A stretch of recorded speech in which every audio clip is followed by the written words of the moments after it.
Buhayan naman natin ang mga balita mula sa Visayas.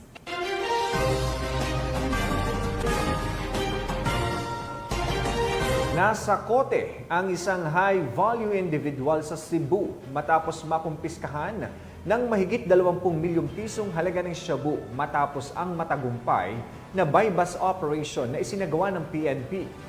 Ito ay resulta ng malawakang operasyon ng pambansang pulisya katuwang ang ibang ahensya ng pamahalaan upang supuin ang paglaganap ng iligal na droga sa mga komunidad. Nakatutok dyan si Patrolwoman Judith Nicanor. Sa kulungan ng bagsak ng isang high-value individual matapos mahulihan ng higit 21 milyong halaga ng hinihinalang shabu sa isinagawang buy-bust operation ng Cebu PNP sa Barangay Kanamukan, Compostela, Cebu nito lamang nakaraan. Kinilala ni Police Lieutenant Colonel Antonio G. Ananayo Jr., Chief ng Provincial Intelligence Unit at Provincial Drug Enforcement Unit ng Cebu Provincial Police Office, ang suspect na si alias Franz, 45 anyos at residente ng Purok 2, Barangay Sabang, Danau City, Cebu. Ayon sa ulat ng pulisya, bandang alas 12:25 ng madaling araw nang ikinasa ng kapulisan ang nasabing buy-bust operation na nagresulta sa pagkaaresto ng suspect at pagkasabat ng 18 pakete ng hinihinalang shabu na may timbang na 3,150 grams at standard drug price na 21,420,000 pesos, buy-bust money at black backpack. Kasalukuyang nasa kustodiya ng Compostela Municipal Police Station ang suspect at maharap sa kasong paglabag sa Republic Act 9165 o Comprehensive Dangerous Drugs Act of 2002.